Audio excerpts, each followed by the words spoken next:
Illinois. I want to welcome everybody here.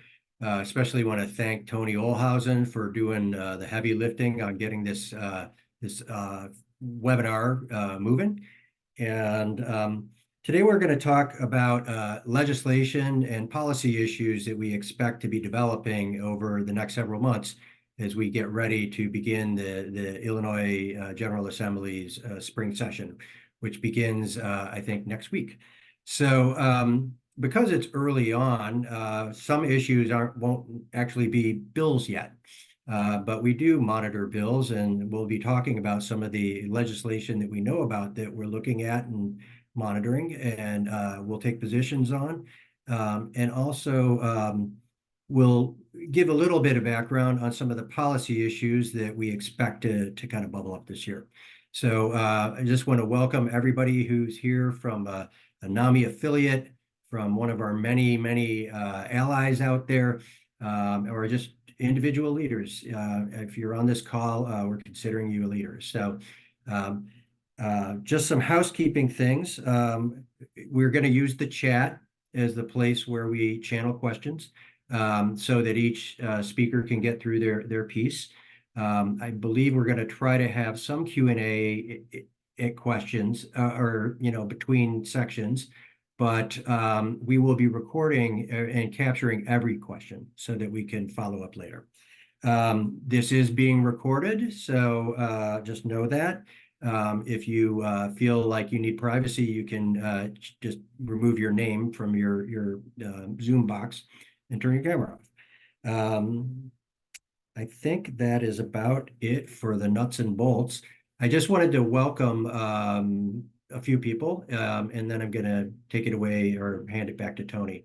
So first of all, we have Steph Pasternak, who's one of our great people from the NAMI National Legislative and Policy Team, which obviously keeps an eye on the ball at the federal level, but supports us here in Illinois and supports local affiliates.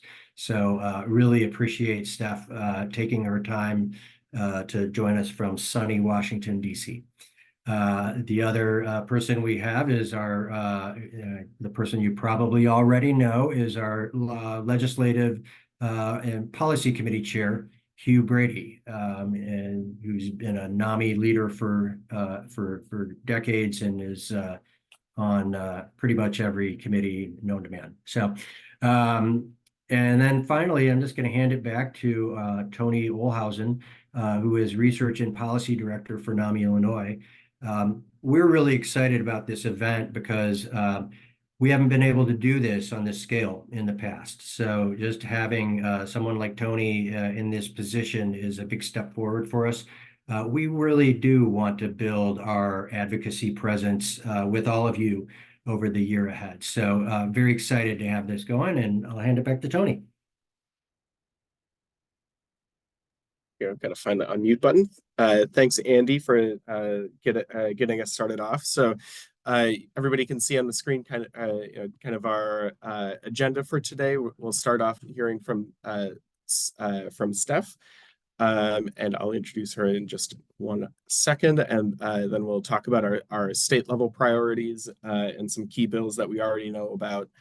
And we're excited to be supportive of. And then after we go talk about that, we'll hear from Hugh on some tools and tactics for our NAMI community here in Illinois, and then we've got a couple resources to share for you. So this is our quick agenda for today.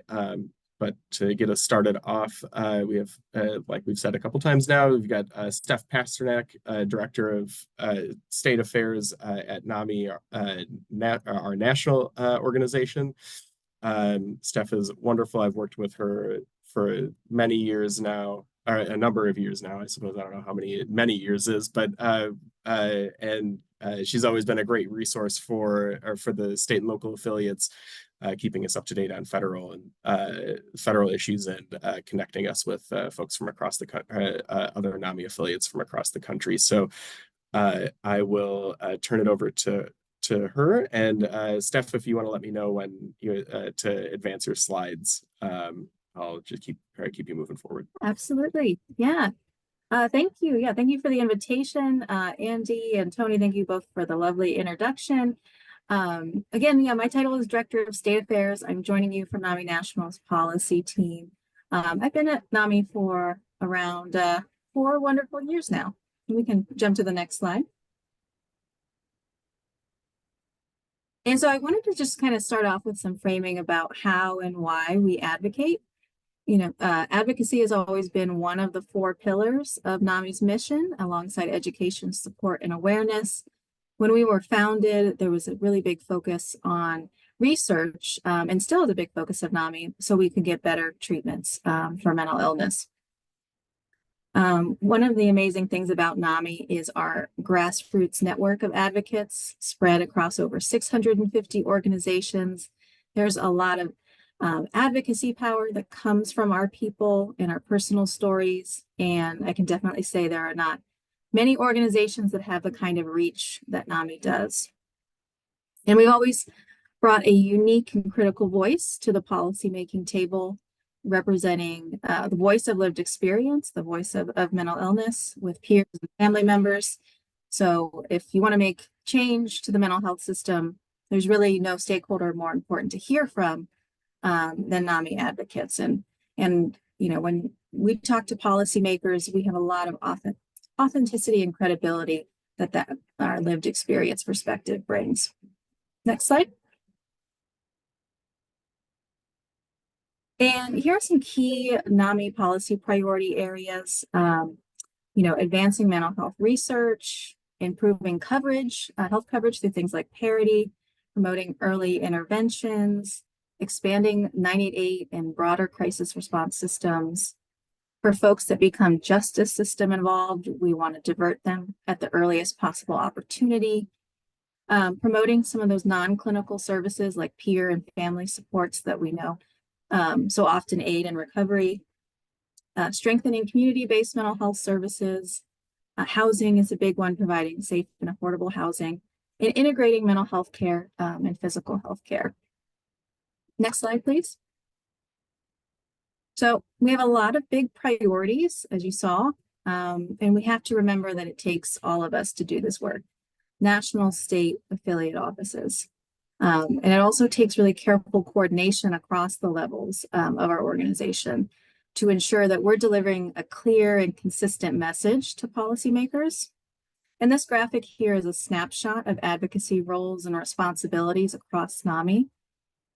At the national office, we develop policy positions for the Alliance, and those positions apply to all NAMIs. And that's so that when policymakers are talking to one NAMI staff person in one state, and there's a NAMI volunteer talking to another policymaker in another state on, let's say, like Medicaid expansion is the issue. Both those policymakers should be hearing the message that NAMI supports Medicaid expansion, because that's what's in our official policy position. So that's the consistency we're looking for. And also the national office, so we take the lead on all things federal policy. And then the NAMI state organizations take the lead on statewide policy at their state house with their state agencies. And affiliates take the lead on anything local policy. So that could be law enforcement, school district policy, local level mental health funding. But even with these different roles, none of this happens in a vacuum either. We all support each other's work. And I know at the national office, we call upon state and local leaders all the time to help us out with federal asks. And just like how you're here today, affiliates support their state offices with their statewide policy priorities. And can we jump to the next slide? Okay. So let's transition to talking about what's happening federally. The past fiscal year was a time of historic investments in mental health. Just a few examples. The 988 Suicide and Crisis Lifeline received 15 times its normal funding level. And there was a 15% increase to the mental health block grant, which is a critical source of federal funding that goes to the states. And it's the first time we saw the block grant top $1 billion in total. There was a $120 million boost to the National Institute of Mental Health. So that's the agency responsible for researching those new treatments we're looking for. and increases to youth serving programs like Project Aware and programs to bring more mental health professionals into schools. Next slide, please. Right, so what's going to happen next? Slide. So the biggest thing to know about 2024 is that it will be dominated by the presidential and congressional elections. Expect the election to take up a lot of the energy on Capitol Hill. That being said, Congress does have some lawmaking that it must do, and that includes some unfinished business from this last year. We still do not have a fiscal year 2024 budget in place. The federal government's currently being funded by what's called a continuing resolution, but that resolution will be expiring very soon.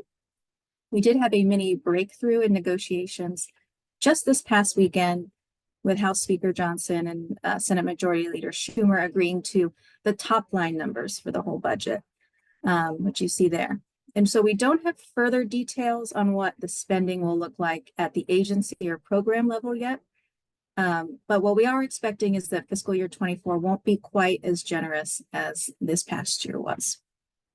And also before the end of the year, Congress is not only going to have to finish their unfinished business, but come October, we'll have to also come up with a fiscal year 25 budget as well.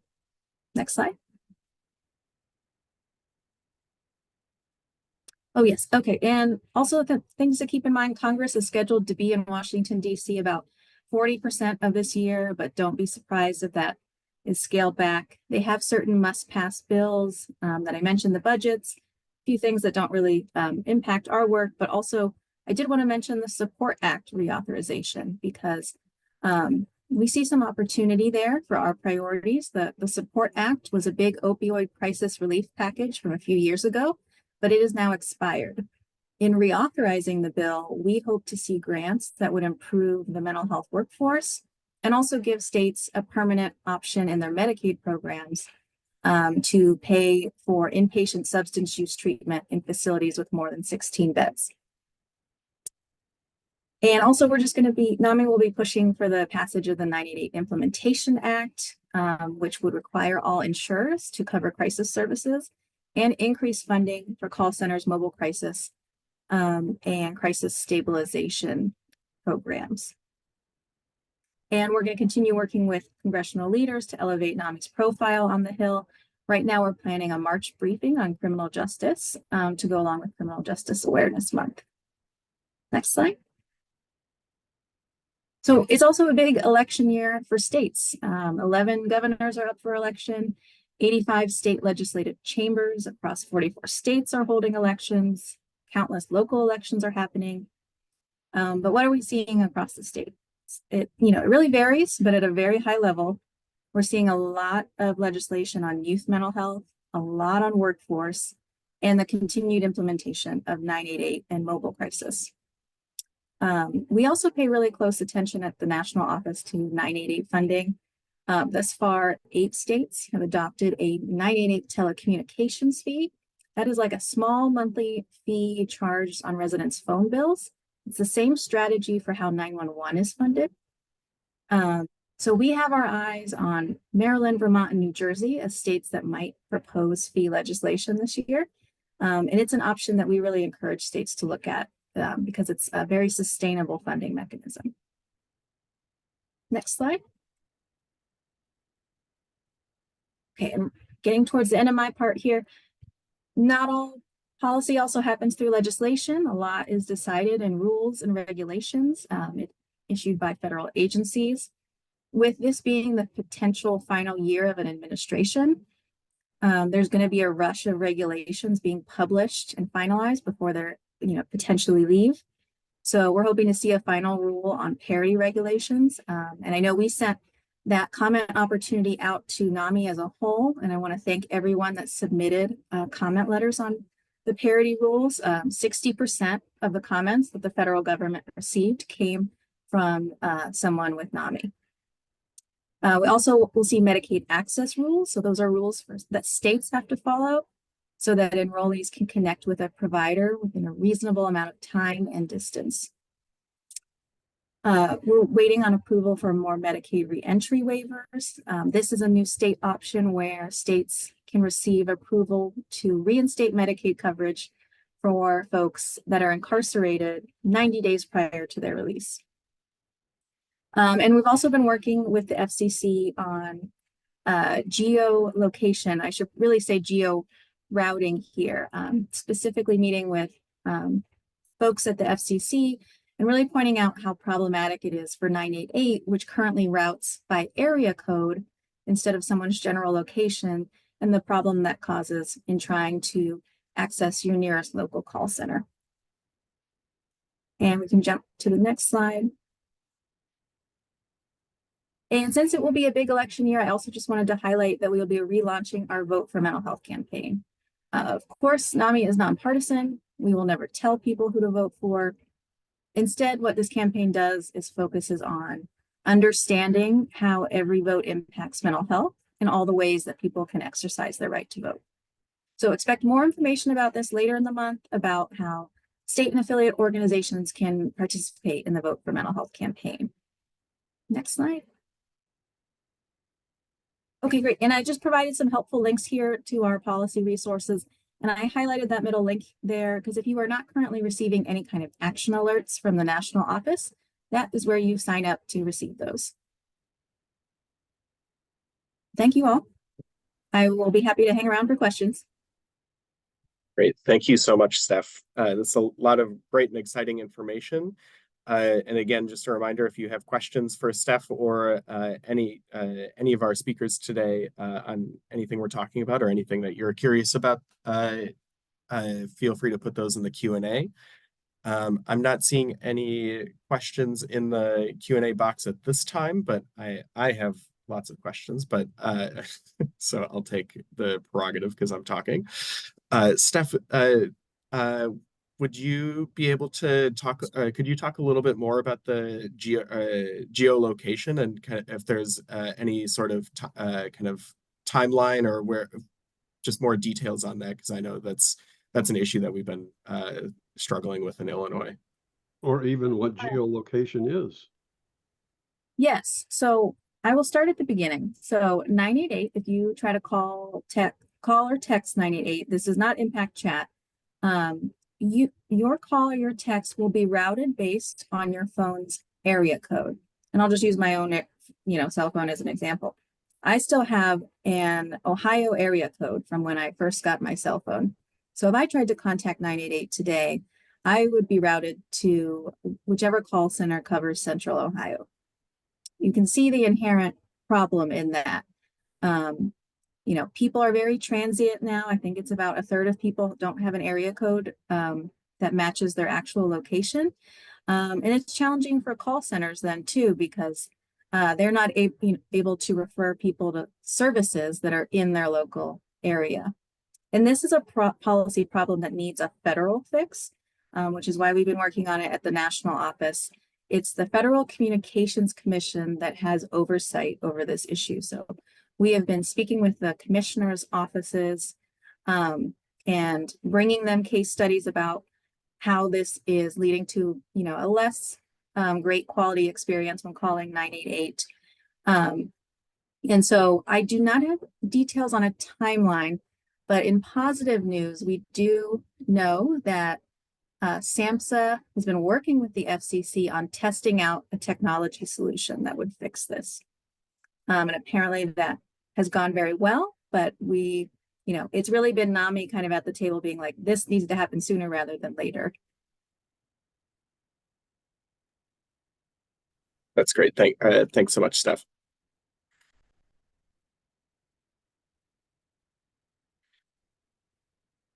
It's like we might have time for one more question here. Steph, can you speak a little bit about where we can find NAMI's policy platform, and or I suppose it might be in the links here, but if you want to talk a little bit more about learning more about the policy platform and reading more about it. Yeah, so that is at that first link there, NAMI.org/advocacy. If you go to our policy priorities, they're kind of divided into 4 buckets, and you can really find all of them there. I can also post a link in the chat too, if that'd be helpful. Yeah, that'd be great. And we'll be I can share the slides to everyone who's registered via email after, and then I'll try to make sure that all the links that we have in here, because I've put some links in a couple slides as well. So we'll make sure that we can, that they're easily clickable after the session too. Michelle, were there questions in the chat that we have time for right now? There are a few questions in the chat, and I am going to start with Lily. It said, Lily asked, is there any sharing of advocacy platforms with the state or local affiliates? Yes, and sorry, Lily clarified her question further down in the Q&A about sending action alerts through platforms like Quorum. And Lily, NAMI Illinois has access to the Quorum platform, and we can work between the local you at NAMI Chicago and other local affiliates to see how we can coordinate on using Quorum for action alerts. At the end of the session, Tony will just give a little snapshot view of that. But the nice thing about Quorum, which is provided by NAMI National, is it allows us we can basically jack right into the national stuff, and it also gives us a lot of tools to communicate out. So that is a platform. I believe we could put that on our website too, like our monitoring list as well. Yep. So that'll be kind of home base. Yeah, so I'll share more about that at the end, and I also want to make sure that we're staying on track here. So like Andy said at the top, we'll take all questions that you put in the chat, and anything we don't have time to get to. Some of this we might talk about later as well anyway. So but if we don't have time to get to all the questions, we'll follow up with folks and we're happy to continue conversations about your questions as well. So just keep that in mind. Be patient. We might get to questions live. Otherwise, we'll follow up with you later. So our next item in our agenda, you get to listen to me talk for a little bit now. So now I want to move us into talking a little bit about our 2023 Illinois state policy advances. We had a lot of really exciting legislation passed last year. And it was a really important year for NAMI mental health policy in Illinois.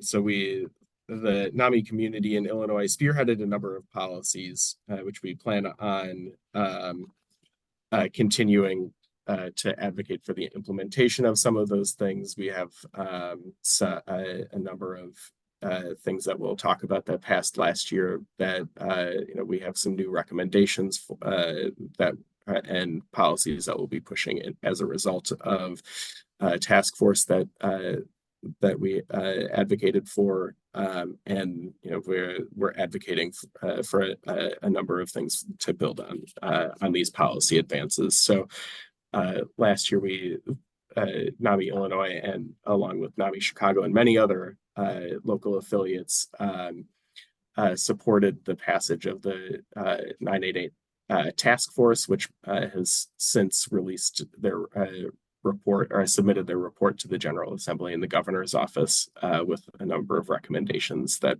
will be looking at what the next policy moves are there with our advocacy partners across the state, many of whom are here with us today, and some our state legislative champions as well. Some of whom I see are also in attendance. So thank you so much for joining us. And I won't go through point by point here, but you can see many of a number of our other advances from last year. So we'll continue building on, the work that has been going on for many years, and the advances from the previous session as we look forward to 2024. And now to talk about our 2024 policy platform and agenda at a high level, I'll pass it over to Hugh for a few minutes, and we'll hear from Hugh about our NAMI Illinois 2024 platform. So Hugh, if you want to take it away. Just really quickly, Yeah. because we're already running behind, a little behind on schedule, but just to touch on a couple of these things. 988 went live about a year and a half ago, and it was just a replacement for the old suicide prevention hotline. And it's actually designed to be much, much more than that. And the whole idea is to have a whole continuum of care, so that if somebody calls 988, it gets you to not just a dispatcher, which would you get if you call 911, but actually gets you to a counselor you can talk to if you're having a mental health crisis. And then if that doesn't solve the problem or doesn't ease the crisis, a mobile crisis response team can come out to your house or to wherever you're living, and that would consist of a mental health professional and a mental health trained person who's been living with a mental health condition. And they can actually come out to your house and sit in your apartment or your living room or whatever and talk to you about the situation, see if they can't resolve it. And then hopefully, they can make some recommendations or get in touch with you later or make some appointment with you over the phone to if they can't resolve the situation, they can actually get you to the next step, which would be someplace to go. A crisis stabilization unit is what the Illinois is calling them. And it would actually be a place to go where you could stay for an extended period and just de-escalate the whole situation. And it would be also a very good alternative for the police, because right now police go to a mental health crisis. They basically have two alternatives, jail or the ER, neither one of which is very good for somebody in a mental health crisis. But with the crisis stabilization centers, anybody can walk in. There's one operating in Elgin right now, and I've been told about 80% of the people going there are from the police, people that are taken there by the police. So anyway, there would be a whole integrated system, and that's going to cost money. And so we need the whole system set up, and we need funding. Next, I don't know if you've run into this, but I certainly have, is that you can't get appointments at community mental health centers because they're understaffed. Why are they understaffed? Because there's not a big enough workforce. There just aren't enough social workers, there aren't enough trained case managers, there aren't enough psychiatrists, there aren't enough psychologists. So there have been steps taken in the last session and continuing work to get more folks in the mental health system, more mental health professionals. There's been some steps taken, and there need to be a whole lot more. And we also have to make sure that it's a diverse workforce. And then the third one, we got to have effective mental health care across the state, workforce funding, access, no wrong door, all sorts of things to make the mental health system, work better. We've already talked a little bit about support for youth and young adults through schools, and NAMI National has a big initiative going to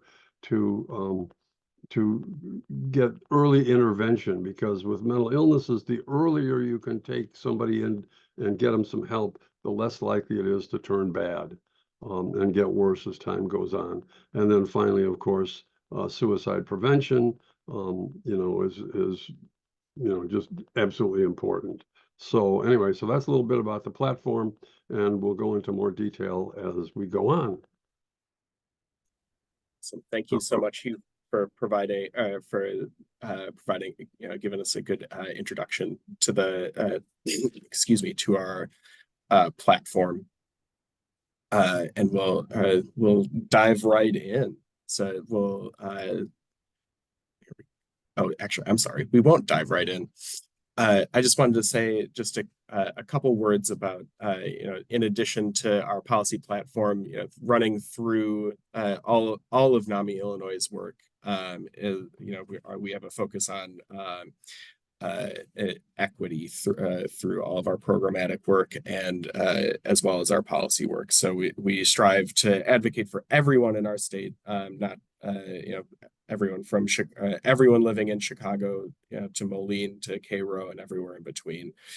And our focus here is threefold, focusing on systems and pushing systems to work together and come up with creative and inclusive solutions to address our existing inequities in the state.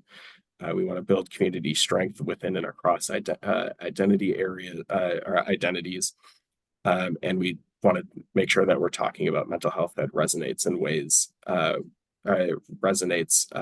with different communities, and being able to talk about mental health in not just one way, and understand that different communities can talk about mental health in different ways. So yeah, I just wanted to provide that very brief overview. There's a little bit more detail on the slides, but just to make sure that we called that out in particular. So now we're going to dive into our policy agenda and talk a little bit more in depth and specifically about each priority area that Hugh laid out for us. So we'll start off with the crisis system. So Hugh laid a little bit of the groundwork here, so I will try not to backtrack too much. But really, we talk about the mental health crisis response system. Thinking about our three tiers or areas of response. So that first area is someone to talk to. That second, safe, appropriate, in-person response, that mental health response to a crisis, and making sure that we have places to go where you can heal in each community. And you can see, kind of our current messaging within each of those areas, but overall, our the way we talk about our crisis system and the where we are in Illinois is we need to focus a lot of our time and energy on each of these individual areas, but also pushing our system leaders to think about stable, sustained, and permanent funding, as well as integrating the 988 mobile crisis response and receiving facilities or places that you can go, to make sure that these different parts of the system are talking to one another and working together in concert to make sure that folks aren't falling through the cracks and are connecting to the services that they need. So, kind of where we are right now, excuse me. And I should have said this earlier, but I apologize. I'm recovering from a cold, so if I cough, bear with me. My throat's still a little dry, so apologies for that. But where we are right now from a policy front is, I mentioned in 2023 there was the 988 task force that convened in the second half of 2023 and has led to a number of report with recommendations for the state to continue moving forward with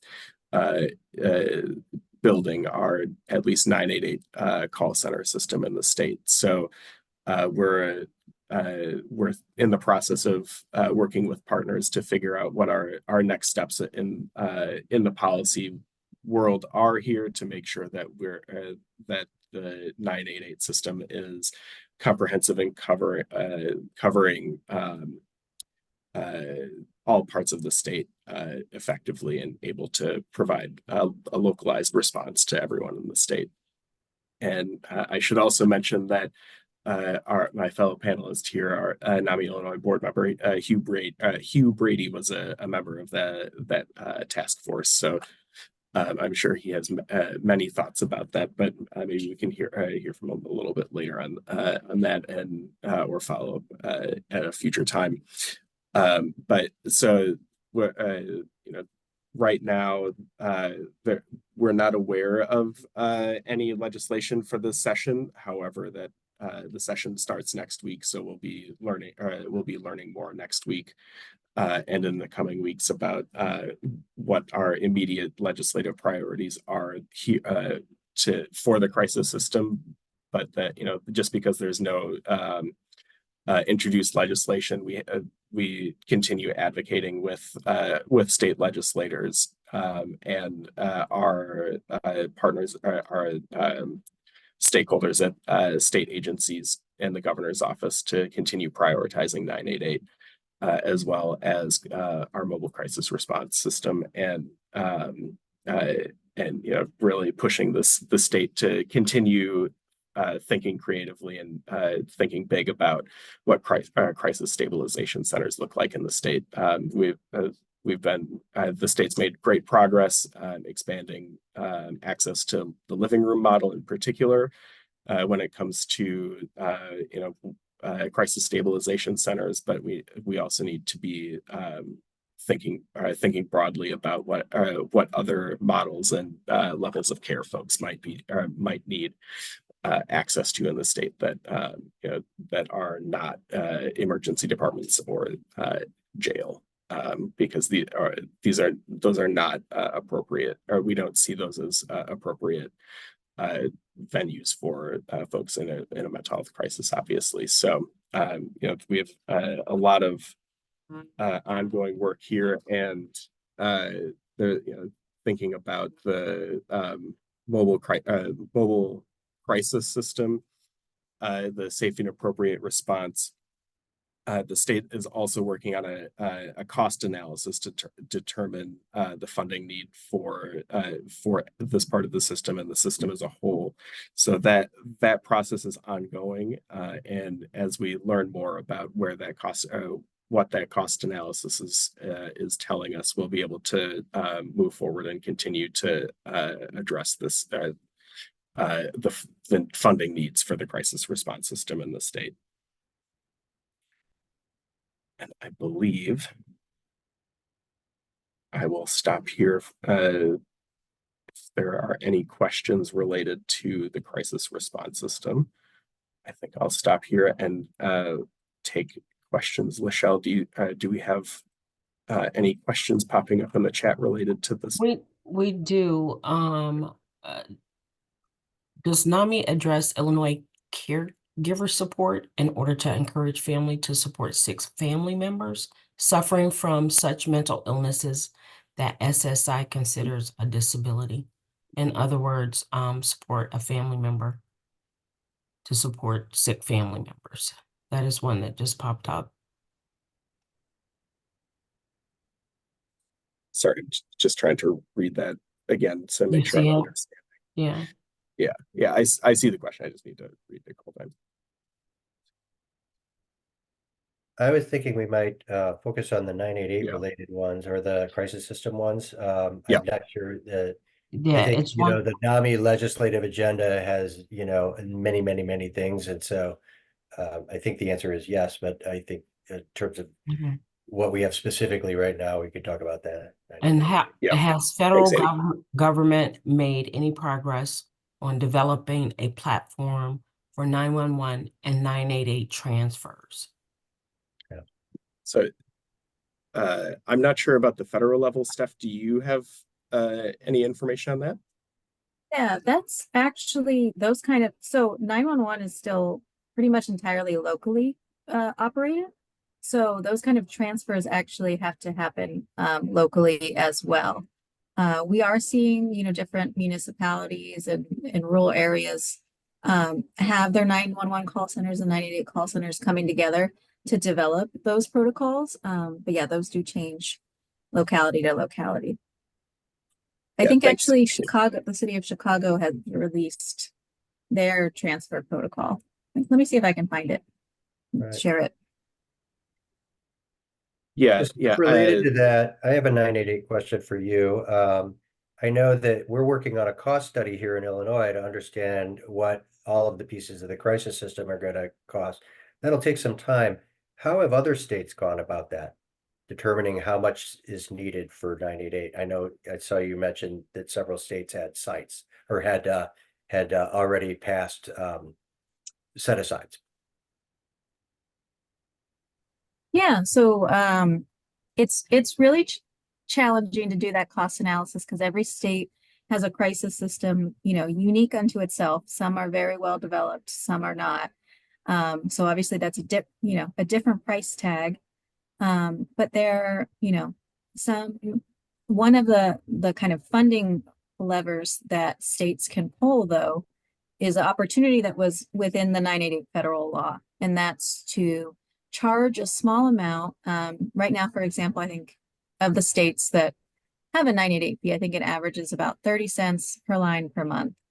Charge a small amount on residents' phone bills as a way to fund the crisis call center operations. And actually, you can also use some of the funding to support mobile crisis and crisis stabilization if the state chooses to. And so we've been promoting that option because, it's something that would survive an economic downturn. You wouldn't see, fund it through general revenue. 988's funding could be at risk, but this is something that's available really year after year with the fee mechanism. Right.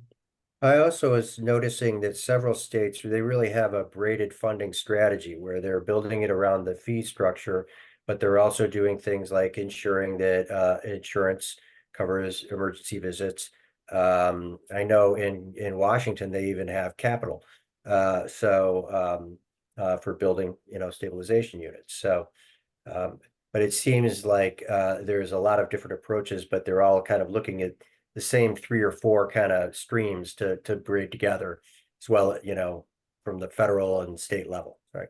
Yeah, absolutely. There's not one funding stream that's going to get us a comprehensive crisis system in any state. So yeah, it's looking at the fee, it's looking at general revenue, additional enhanced funding from the federal government that's coming down for 988, and then, as you mentioned, insurance is the other big one. I would just toss one thing in that the whole crisis of 988 system is not running the way people envision that it will in the future. But part of the problem is if you think back to 911, before there was 911, people would try to call their local police departments. And now that 911 is up and running, has been running for years and years, it works pretty well, but it didn't at first. It took about 5 years to get it all up and running and people to know about it and the systems to coordinate and the dispatchers to be able to dispatch and so on and so forth. So 988 system-wide reform people are saying it's probably going to take 5 years to do the same thing for the whole 988 crisis system. So don't despair if it ain't running perfectly yet. Yeah, and the report with recommendations that the 988 work group released speaks a little bit to 988. And Lily, I see you had a question in the chat about the mobile fee as well. I'm not sure. I'm not 100% certain on the timeline if it's happening, or if it will happen this year, or if there will be more appetite next year as we continue moving along with the cost analysis. But the task force does recommend establishing the 988 surcharge as well as a couple other opportunities for funding. Nice. One more question before we lose Steph. In the second one, in Illinois is a little different in that 2 different sets of legislation and policy have advanced the mobile response and the 988 piece. So mobile response is guided by the CESA legislation.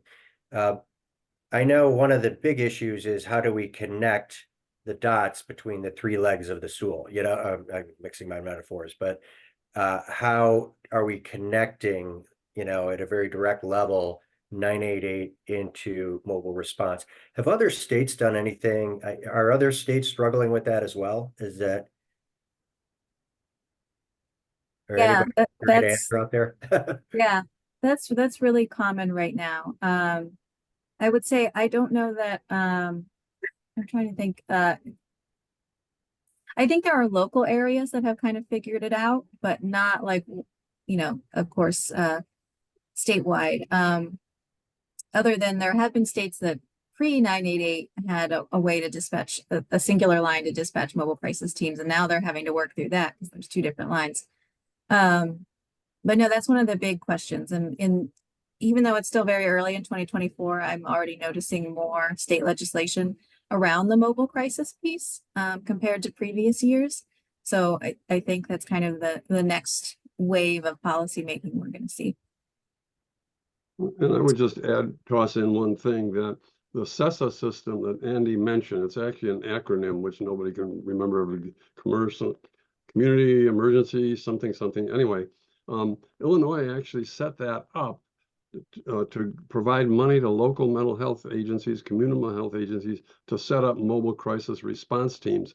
And that was before the 988 legislation passed at the national level. So Illinois had step 2 sort of up and running in the early stages of up and running before they had step 1 up.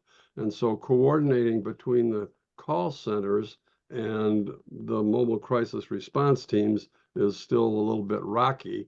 And again, if you use Steph's Ohio, Central Ohio, area code and call 988, a call center in Ohio isn't going to have the slightest idea about how to get a mobile crisis response team to your house. And I would just toss in one last thing. We had occasion to use one this weekend with our son who's living with some mental health problems, and they were great. They came out from the local mental health center. They were there probably in 25 minutes from our call, and they stayed for 2 hours, and it was absolutely marvelous.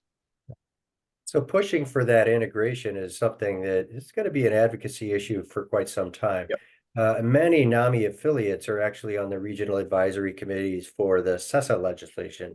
And that is an opportunity for us to compare notes with each other, to monitor, to share information, and to have a position.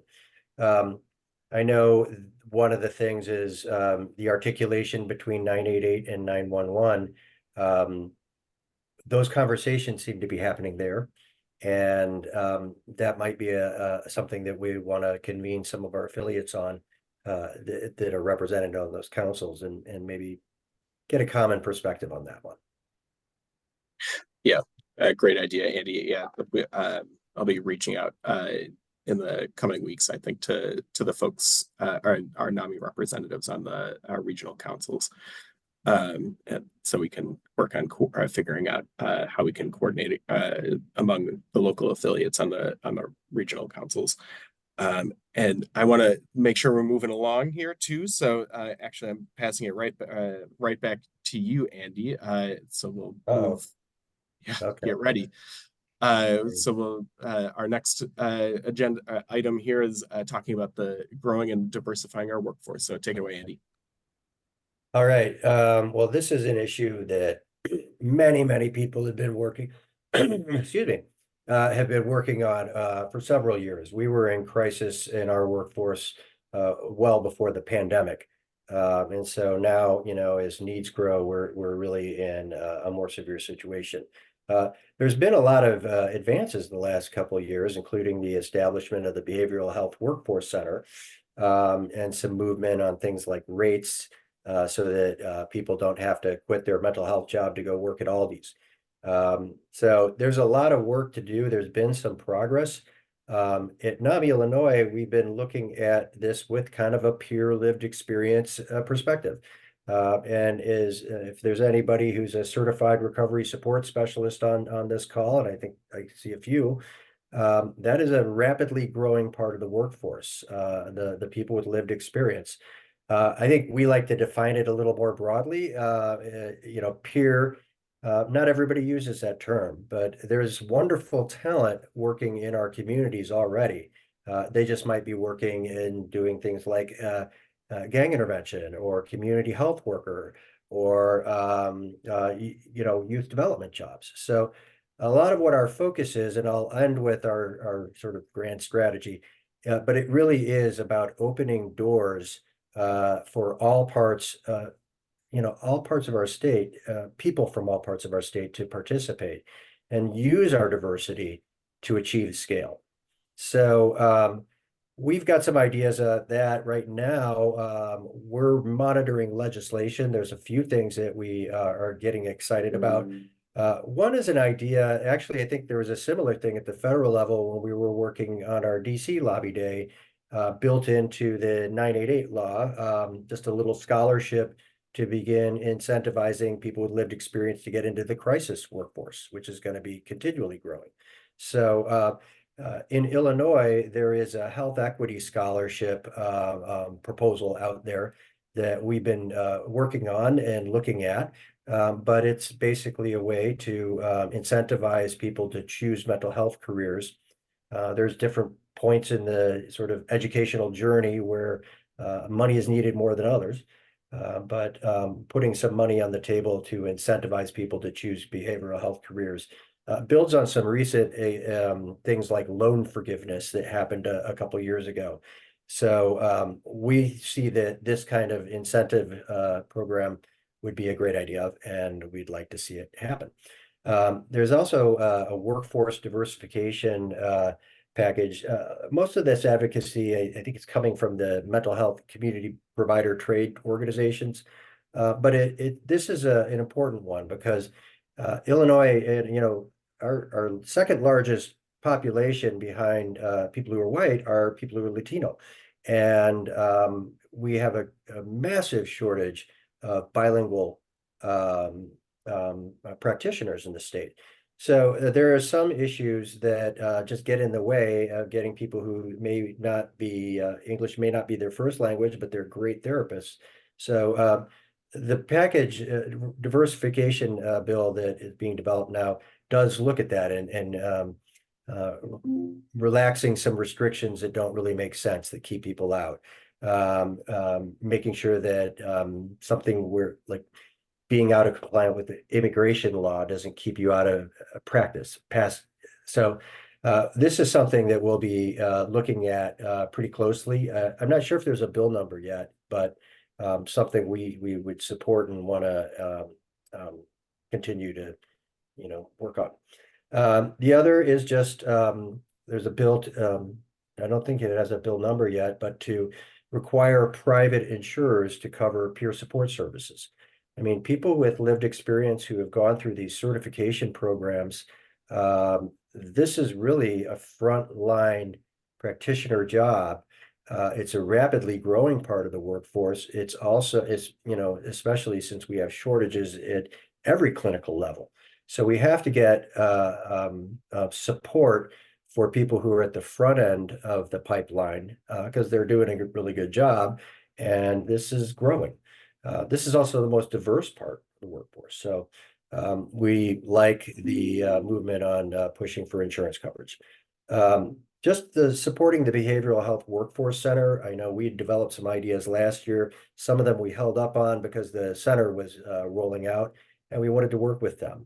I think as a grassroots community, what we see NAMI doing is connecting people into their committee structure, making sure that we're that the grassroots community that we represent at NAMI and among our allies has a direct connection to that. So we've begun meeting with them and looking for ways that we can move our advocacy community closer to that work.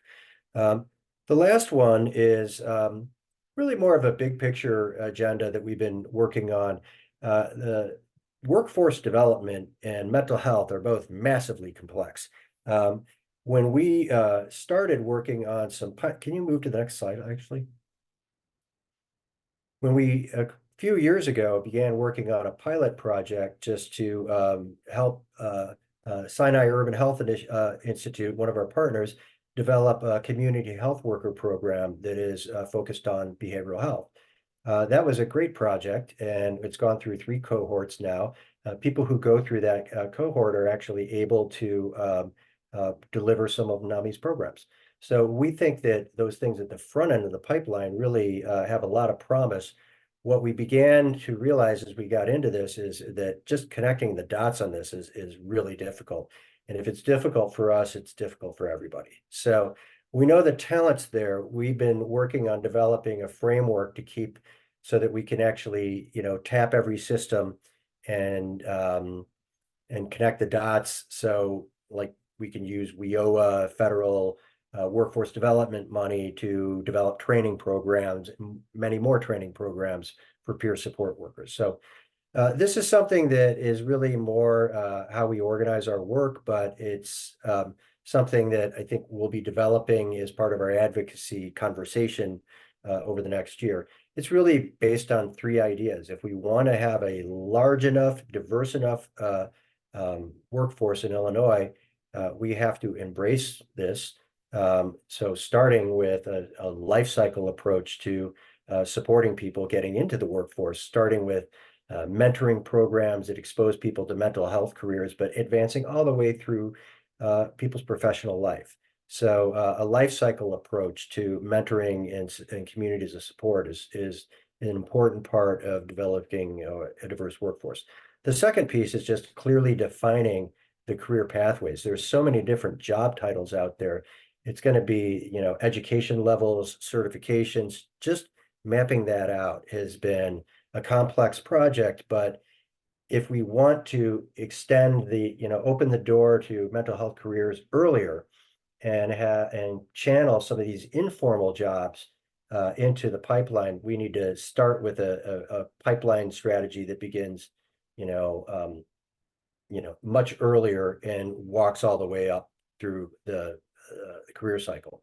So this is really the workforce development community has very, well-developed ideas about career pathways. If we want to access federal funds for that, we need to align to those models. So career pathways is an area of work. I know our friends over at SUI are working on this as well. The other is just an investment strategy that invests in people and invests in critical systems. The reason we like the scholarship is people who, you shouldn't have to be superhuman to get into the mental health career. So investing in both scholarships, but also investing in training programs on scale. So this is something that we're looking at, now, but this is how we organize our work, and will be something we'll be talking about more and more as we move forward. That's it. Thanks so much, Andy. That's a lot of great information and important policy work that's going on and has been going on for many years. So You can move so to the much. next step. Yeah, we'll move on to the next topic. And again, any questions can go in the Q&A. And I think just to make sure we stay on time, I do have a few minutes built in towards the end and for some Q&A. So we'll make sure that we leave a couple minutes at the end to talk about some questions that come into the chat. But just to make sure we get through everything, so I'm going to kick it back to myself now. So we'll our next priority is ensuring universal access to effective mental health care. So this is a huge access to care is obviously a huge issue, and we know if having systems in a workforce is one thing, but we also need to make sure that mental health services are actually accessible to folks, and folks are able to get to and receive the pay for the care that they need, and the care that we have is funded appropriately funded. So we know that it can take an average of 10 years from the onset of symptoms until an accurate diagnosis and treatment are in place for individuals experiencing symptoms of severe mental health condition. And there's a lot of things that contribute to that, including access to safe, effective, affordable, and culturally appropriate care.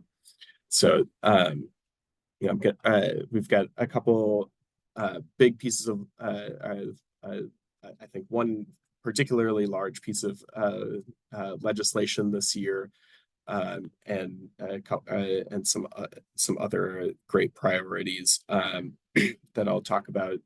We obviously access is something that we talk about all the time. So, but particularly when it comes to parity,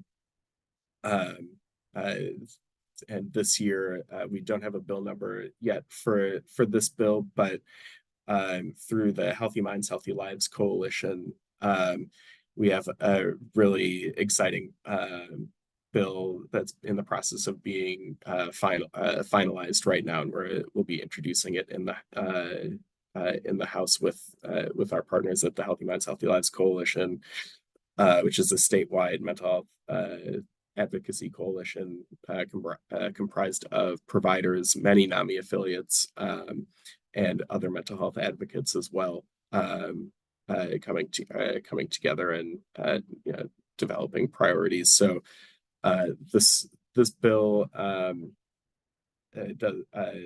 impacts looks at parity issues concerning private insurance companies. Excuse me. And actually, yes, before I get into the bill, just to provide a little bit of background, parity, or when I say parity, I mean when this is something we talk a lot about in the policy space, but this the shortest way to put it is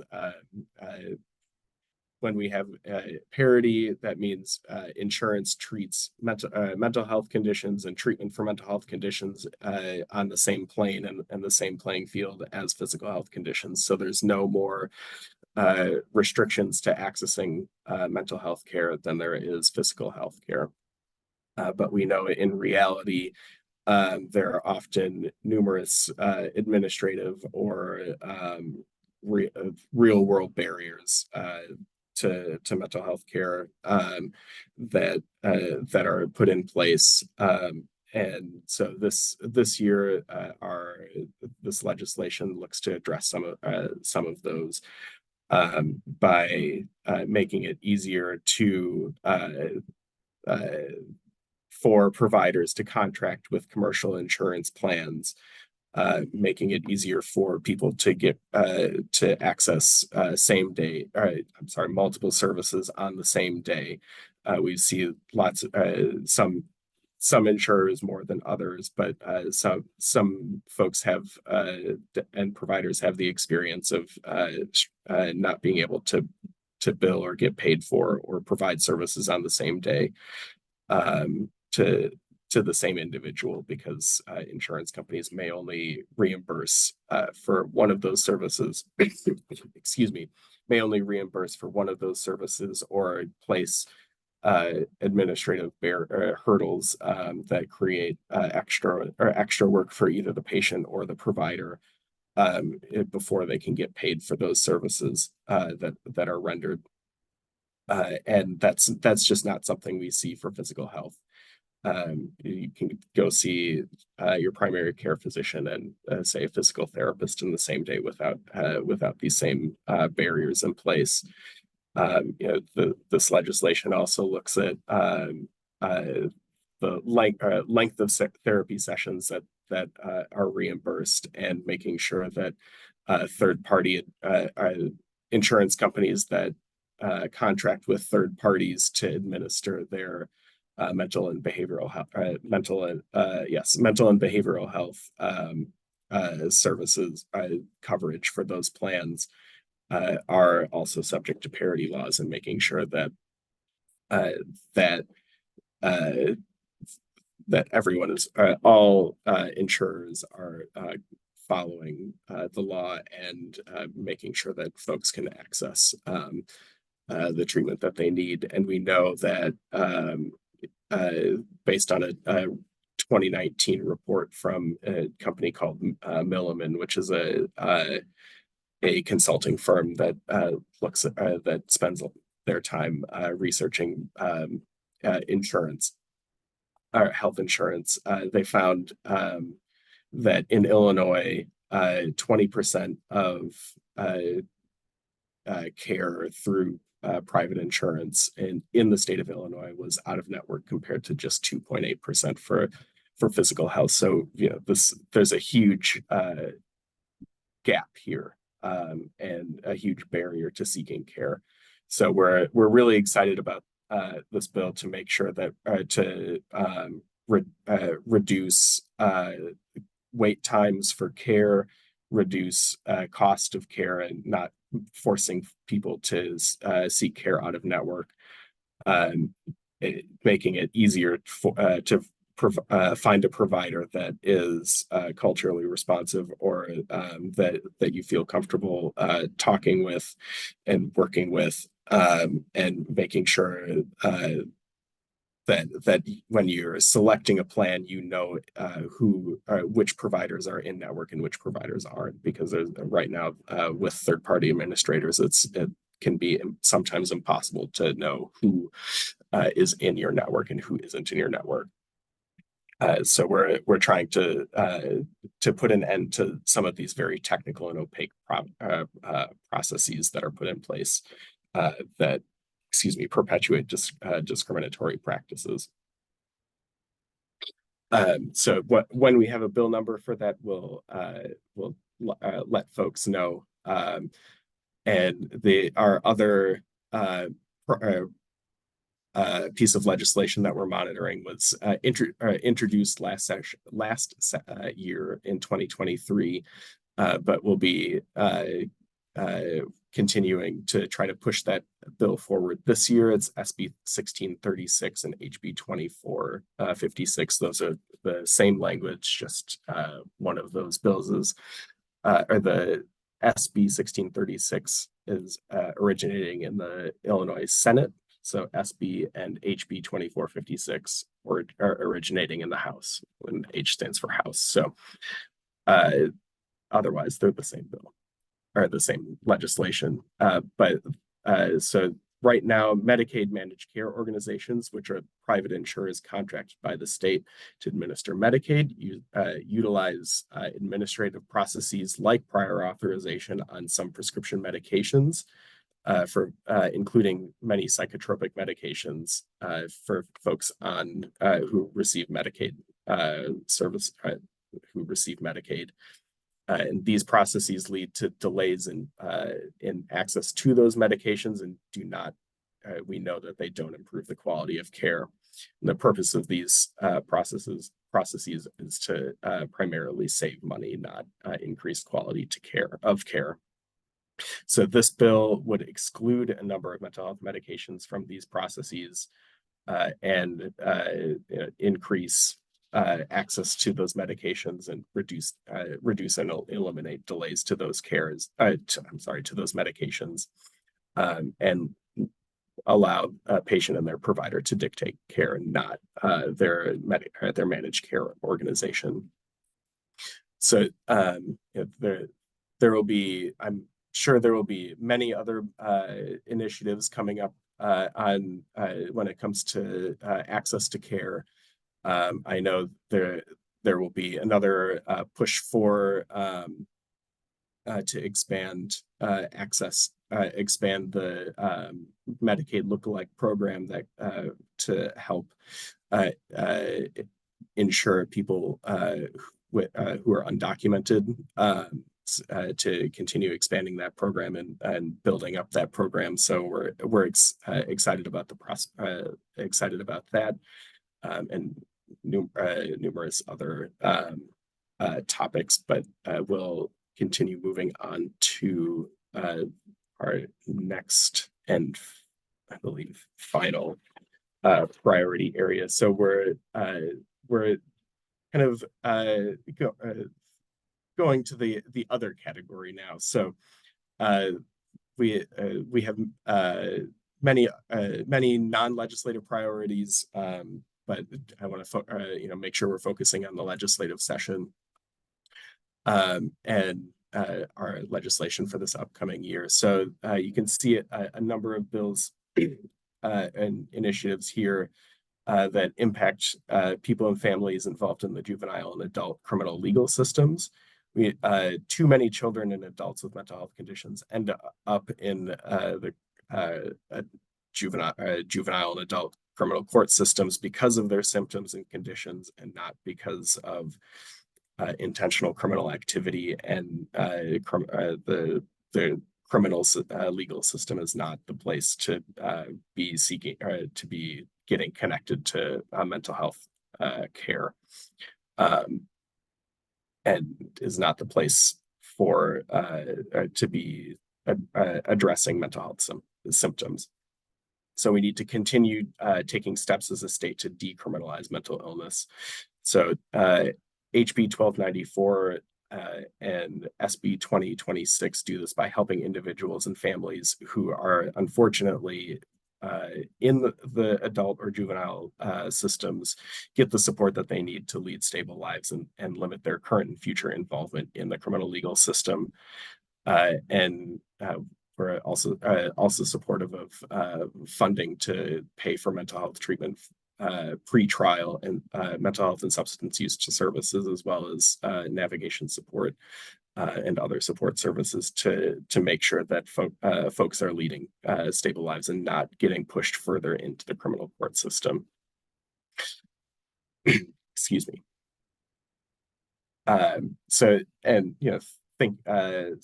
in terms of legislation, those are some of the priorities we have. Other things we're keeping our eye on, and monitoring and advocating for, the Transforming Behavioral Health Services for Youth initiative that is been going on for an initiative by the state that's I think almost 2 years old now, headed up by Dr. Dana Weiner. We're continuing to advocate for the work that she's doing and continuing to hold the state accountable to moving important work forward to make sure to restructure kind of how the state's child serving agencies work together and increase collaboration to support our children and families across the state, as well as ISB recently released a report with recommendations to implement implement and expand mental health services and screening across the state in all school districts. So there's a number of great recommendations there that we're supportive of that aren't necessarily legislative, but include things like moving towards universal mental health screening in schools, along the same lines as has been done for many years for vision and hearing screening and other health screenings that take place in a school setting. And I know earlier we had a question about social workers in school districts. There's also Medicaid funding that is being worked through the state, or HFS, related to school expanding access to mental health services in particular, but also health services in general in our public schools that can leverage Medicaid funding. So HFS Is it in a little bit, Tony, actually? And Andy, if you want to jump in on that, please feel free. I mean, I think it's pretty safe to say that, school mental health and youth and young adult mental health is something that we're looking really hard at. I mean, NAMI Illinois hasn't traditionally been too involved in school mental health resources, but with the work that's happening with Dr. Weiner's shop, some of the recent changes in, making it easier to use Medicaid for school-wide health services. There have been some positive developments that can make it easier to access funds, but there's a lot of work to do to make those connections. A lot of school districts don't have anything. And so I think this is something we're going to be looking at a lot more over this year. I think that was the main thing. The way that we've been approaching this is really beginning to build relationships with youth serving organizations that work on this every day. So there's a lot of work to do there. Right now at NAMI Illinois, we've been really focusing on building our capacity to deliver NAMI programs out there, getting some funding out to our affiliates to support our school programs. But I mean, as we build our programs out with our affiliates across the state, there's no way that we will be pulled into this space. So we're really trying to get smart on that right now. Yeah, thanks, Andy. One Yeah, other- and yeah, just one thing, Hugh, and then I'll let you pop in. Yeah, and I think that's a really important point to Andy, that we're doing this policy work, or we do this policy work, but we're not doing it in the silo, right? We aren't thinking just about policy. We're also thinking programmatically too, and making sure that the policy advances we are pushing are aligning with programmatic goals, not just NAMI Illinois' programmatic goals, but making sure that the policies that we are supporting are actually making their way into the real world and actually making a difference in people's lives. Andy, I'm sorry, Hugh, if you want to, you had something to add. Yeah, one other thing that we're going to be monitoring and pushing for legislation on is in the area of supportive housing for people living with mental illnesses. And here there's two tracks that'll be probably, you never know, two tracks that will be following, or the legislature will be following. One is money, that to create supportive housing for people with any kind of disability, mental illness or otherwise, requires a lot of money. And so there will be legislation, and we'll be asking you to contact legislators about better funding for the Illinois Housing Development Authority and for mental health housing in general.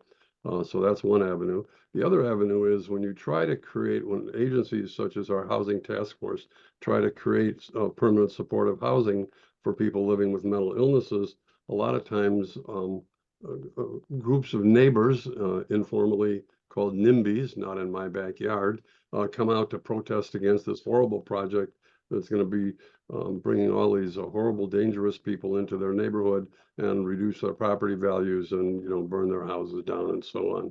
And so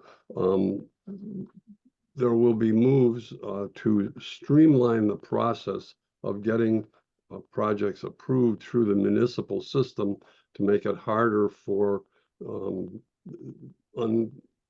neighbors who don't know really what they're talking about to delay and derail projects. Pay attention to those two avenues, streamlining the approval process for mental illness supportive housing, and also funding for the same. I just wanted to jump in because I messed up in the private question answer thing for Donna Wanke, who had asked a question about social workers. I would ask if you could send us an email with information about that bill that you're talking about. We would want to learn more about that. I think I was trying to type an answer and I messed it up and don't have a way to answer. Yeah, if you hit the wrong button, you can't go back. Yeah, so we weren't blowing you off, Donna. I messed up. and Donna will definitely Very good follow question. that. Yeah, and also looking at the questions in the chat. Right. I'll start at the bottom, and Georgiana, I'll get to your comment there in a second. But Julia, yeah, I think there's a couple things at play with the wait times for psychiatric medication. I think you're right. There aren't enough psychiatrists who accept Medicaid, and through advocating for more funding for Medicaid and incentivizing providers to participate in the Medicaid program, and making it easier for all providers of all types to participate in Medicaid is really important. And yeah, so I think that's part of it. And also the state, I'm sorry, the Medicaid program currently only covers certain psychiatric medications, and won't cover every every psychiatric medication, which creates barriers, because we know that not every mental health medication to treat a certain condition or certain symptoms works the same for everyone. So having different options, having all of the options available, and not limiting to one or two say antidepressants that might not work for you as an individual or me as an individual. Making sure that we have access to a variety of medications is really important for those who need it. And one That of the sounds things like that if we that could you put see the is that, obstacles. well, go on, is that this is where parity comes in, is that the drug companies, if you have private insurance or employer insurance, have 3 tiers for their drugs, for their medications, and what you may find out is that all the heart disease medications are in tier 1, and all the mental health medications are in tier 3, and that's the sort of thing that we need better parity legislation to keep from happening. So Yeah, one of exactly. the bills addresses removing some of the barriers to prescribing those medications so that people can get them. But then the issue of how do we address compensation for Medicaid rates? I mean, that's an ongoing thing.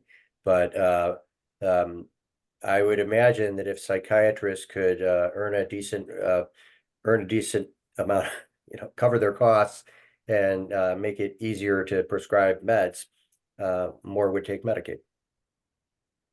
Yep. Yeah. And the last question we have here before we move on, or well, I suppose more of a comment than question, but Georgiana, combining our need for behavioral health workers and immigrants in the state who are looking for jobs, and one of the bills we mentioned, I believe Andy mentioned earlier, there's not a bill number for it yet, but would make it easier for folks whose primary native language or primary language that isn't English. It would make it easier for them to gain certification and licensure in Illinois to provide services. So that's another reason why we like things like community health workers or exactly.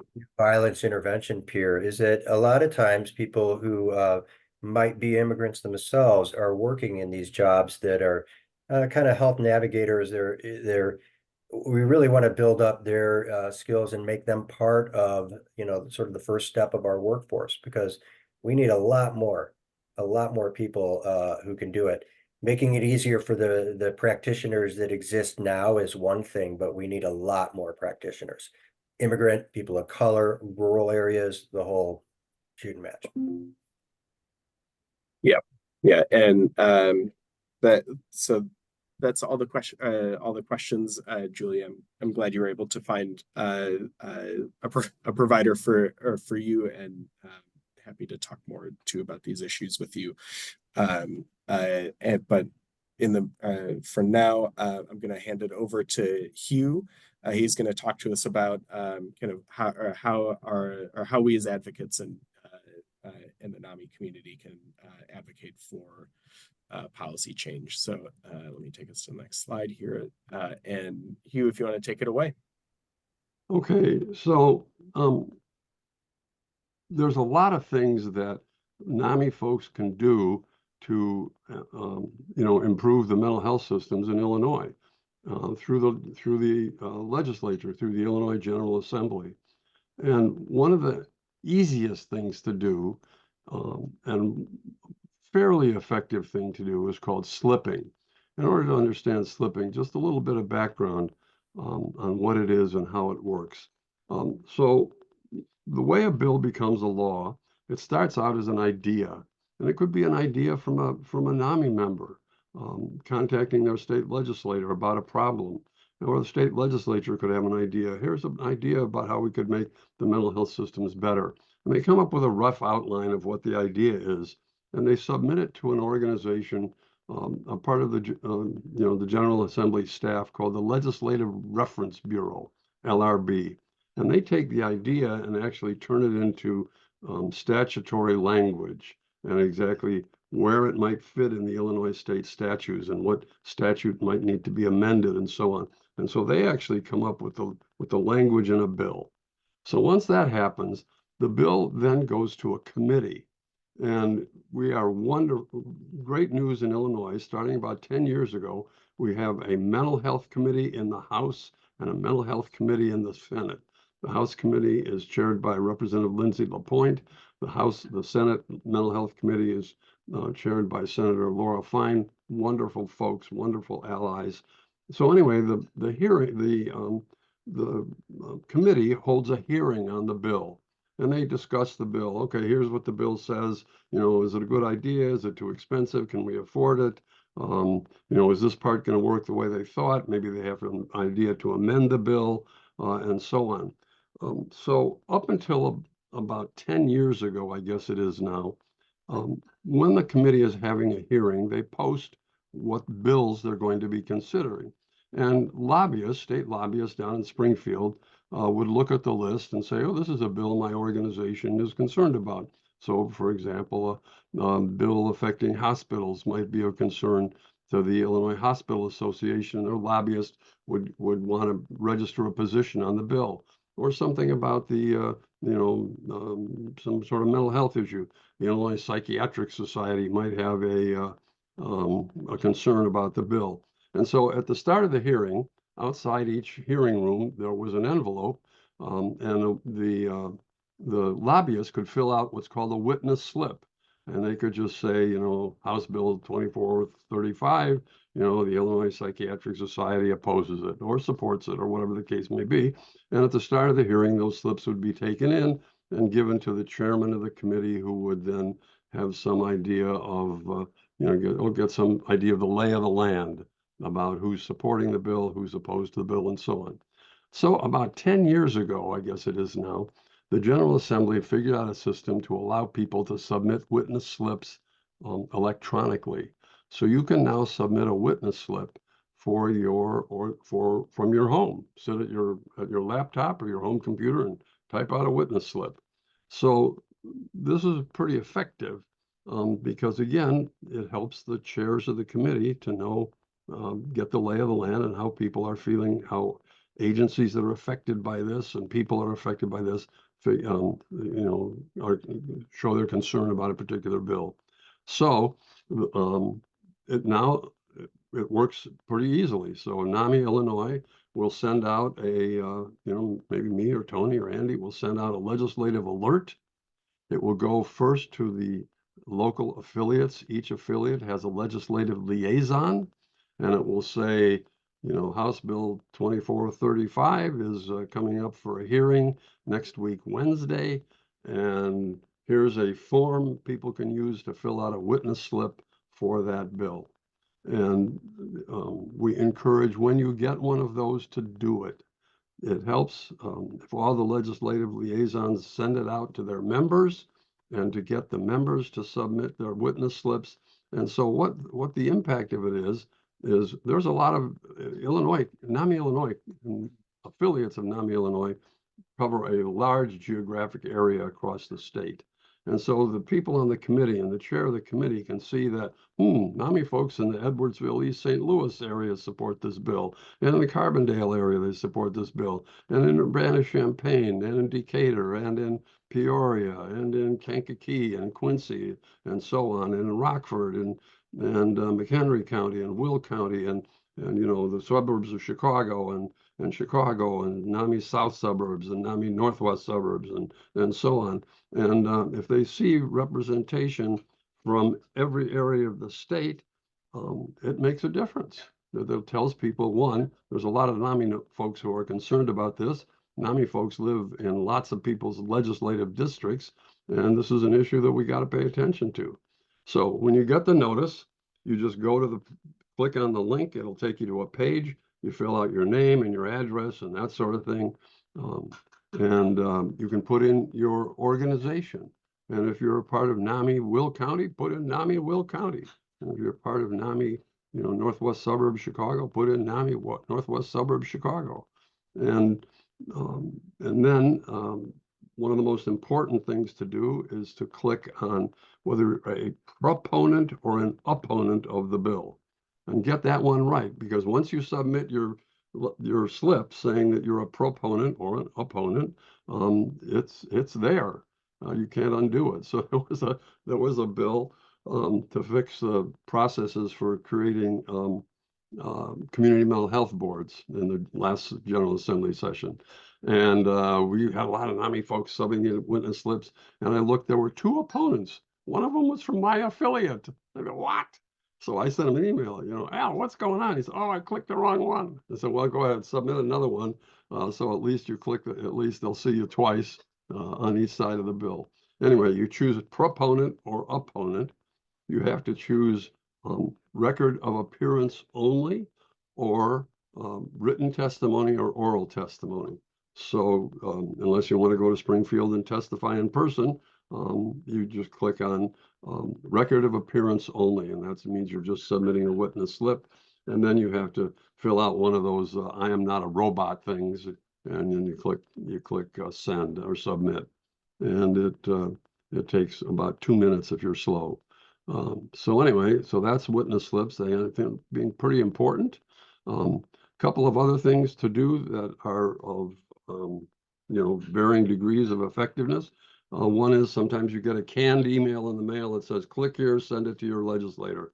So you type in your name, you click send here, and it sends in a canned letter to your local state or legislator. Those are of limited effectiveness. I mean, it's better than nothing, but they really don't count for a lot. Legislators basically count them up, and they sometimes check to see if who's in their district. They pay attention more to the ones that are in their district. So again, it's better than doing nothing, but not terribly effective.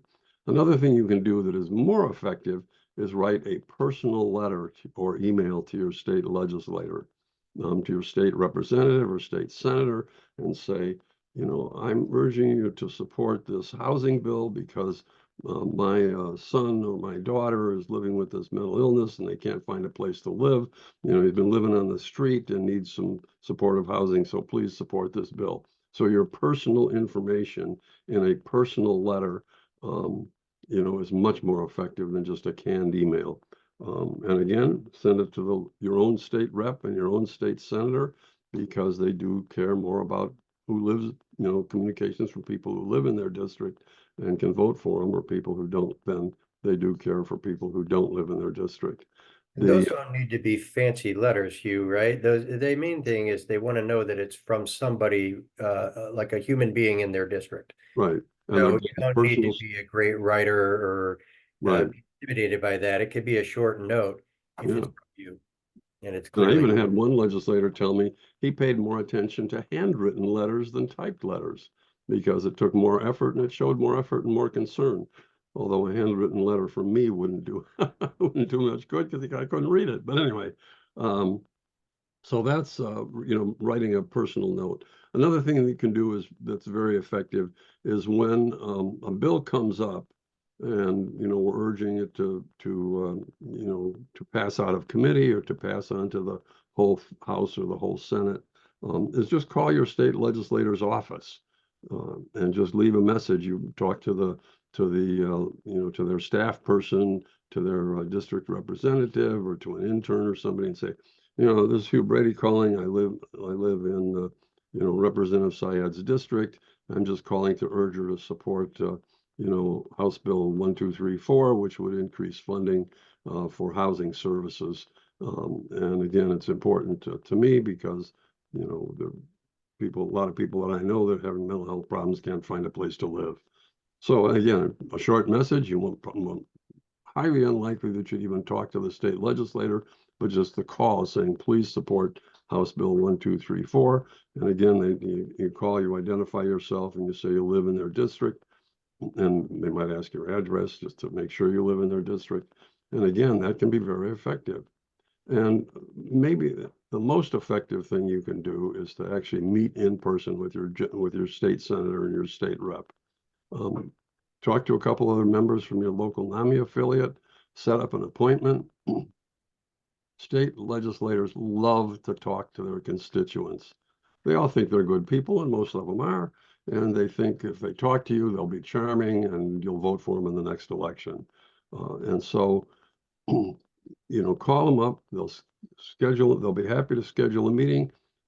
Now's a good time to do it because the General Assembly's, you know, just barely starting their spring session.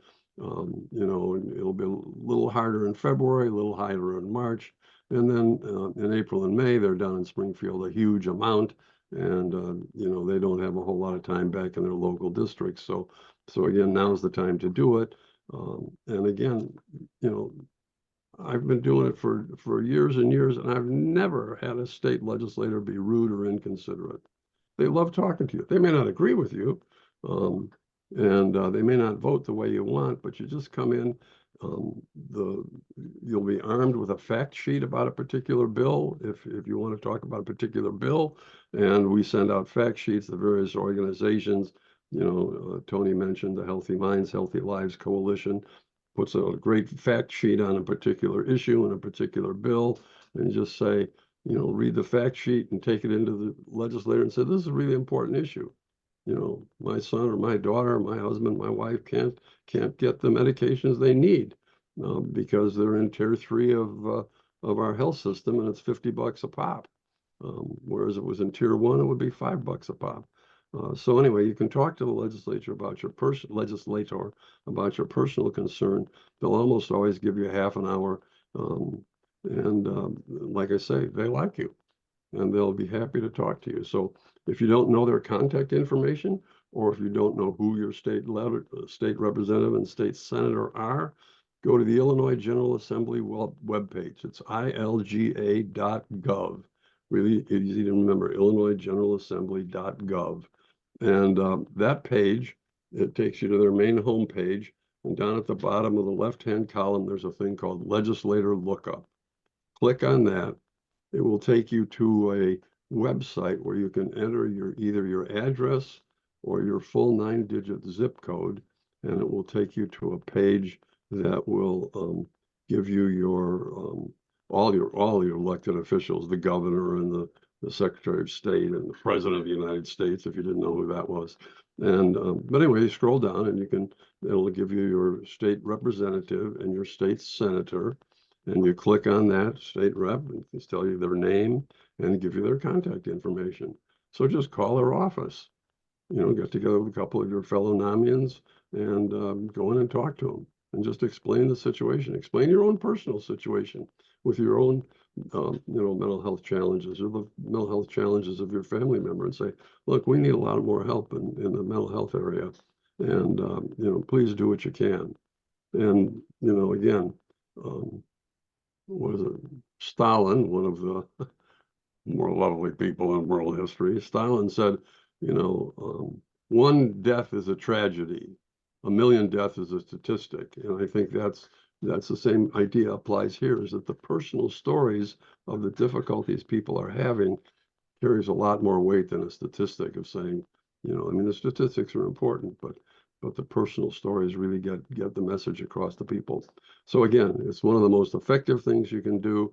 And, you know, talk to your legislative liaison, maybe they'll go with you. I just wanted to say one thing, though, Hugh. Yeah, go ahead, Andy, please do. To build on that, if you're representing NAMI, one of the things Steph alluded to is the way that it works, national, state, local. So if you're meeting with state legislators, you know, and want to represent NAMI, you need to work with your liaisons, and they will coordinate with NAMI Illinois. Because I think one of the things is we keep track, but the other is we could provide support. But it is one thing because, you know, being a NAMI advocate means being part of that structure. So that's something that we're really happy to, you know, we haven't had staff before. NAMI Illinois was a very small organization, and we're suddenly able to grow thanks to, in part, thanks to the generosity of many of you and many of our legislators. But we do need to coordinate that work. Support that work is better. And again, I would say that if NAMI National and NAMI Illinois' rule is if NAMI Illinois or NAMI National has come out in support of a bill, you you cannot say, I'm a representative of NAMI and I oppose this bill. You can say it by yourself. Everybody has freedom of speech, but you can't say it as a NAMI representative.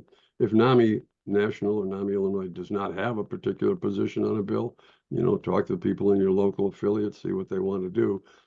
But again, if you get that fact sheet from NAMI Illinois, go ahead and arm yourself with that fact sheet and go in and talk to them. So Hugh, we have a question, just a simple question. I think you answered it, but are the emails as effective as the snail mail letters? Again, it goes back to the individually written one. An individually written email is much more effective than a canned email from some organization where you just tack on your name. But if you write an individual email with your own information, your own story, maybe a specific reference to a bill that NAMI Illinois is supporting, that works. I have had legislators tell me that a snail mail letter is more effective, but that they both are pretty good. Again, it's the personal stories as opposed to a canned letter from some organization.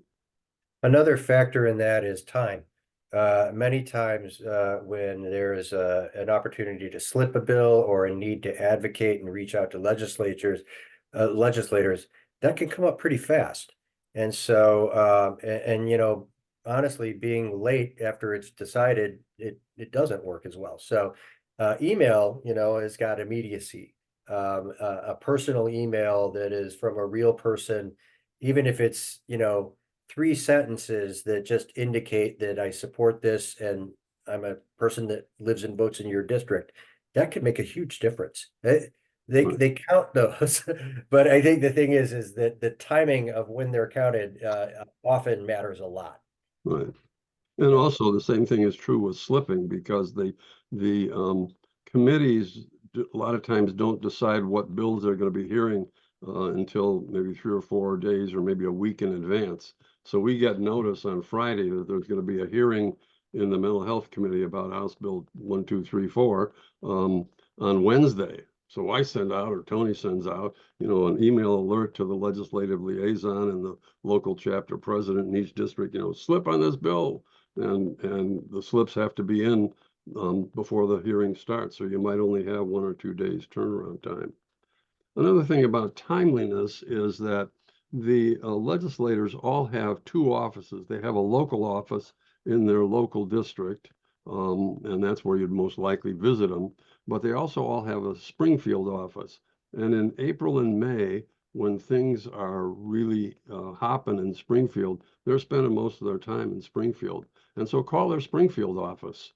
And again, you most likely won't talk to them, but you'll talk to one of their legislative assistants or a secretary in the office or something, and you can give the message there. And that can make a big difference, because they're hearing it, like the day of the vote. So a number of years ago,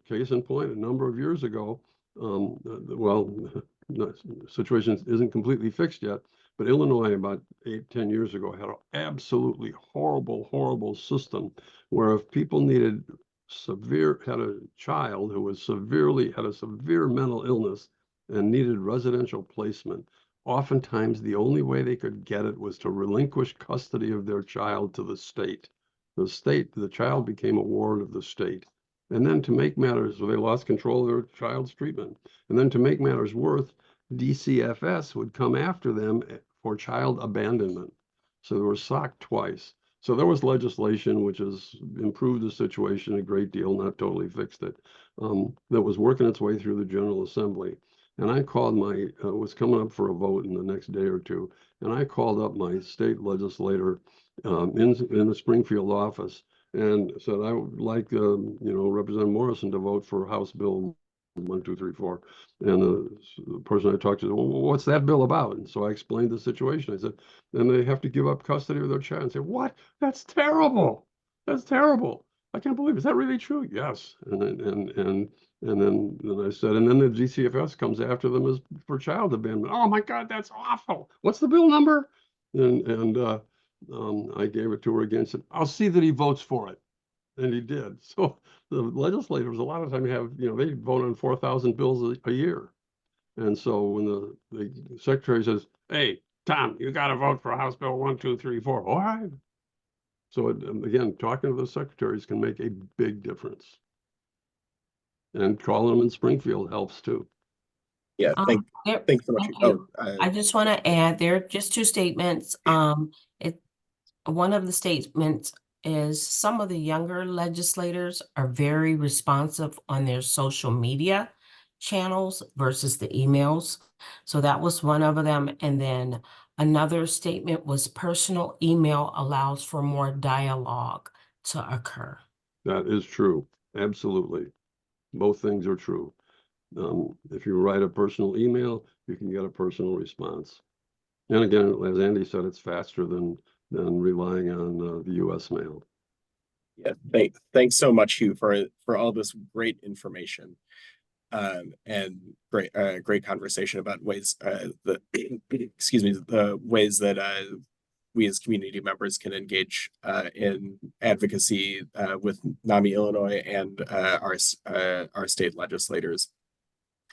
Before we, oh my goodness, excuse me. Before we wrap up and close out, along these same lines, I also want to share briefly an exciting new development for NAMI's advocacy to keep folks informed about what legislation we're tracking, active on, and ways that you can get involved. So we have our NAMI Illinois Action Center. I've got just a couple of screenshots, one of the homepage, and then down on the bottom right is our this is our test of a little from I think the last couple of years, our list of supported legislation at the state level. So this upcoming session and moving forward, you'll be able to come in here and see what we're working on, what we're supporting. And there will also be, or there should also be, as the session goes on, some campaigns in here where you can go in and see what you can take, what is ready to take action on, as specifically, and making it easy to email your legislators, call your legislators, find out who your legislator is. There's a tool in here as well, and make sure you're staying up to date on the information the legislative information we're sharing, because we know things can move quickly, and keeping track of emails isn't always easy. And so here you can just come in and see what's there and not dig through emails.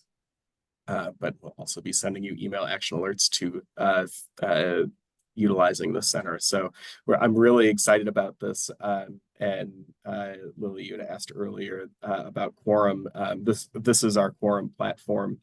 And I'll if you're involved, a legislative liaison with a NAMI affiliate, or work with a NAMI affiliate, feel free to reach out to me, and I'm happy to walk you through what we're working on here. We'll also have information about all of our policy priorities in here too, and with some talking points, so you'll be able to talk about those and learn more about those too, and refer back.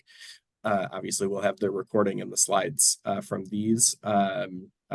Which will the recording and the slides from this presentation, which will also live on our website too, that you'll be able to reference. So I'm excited about this new platform, a new way that you can engage with us and we can engage with you, and definitely continue to keep an eye out for action alerts as we get going here. So finally, to wrap us up, I'm going to pass things back over to Andy, who'll close us out for the day.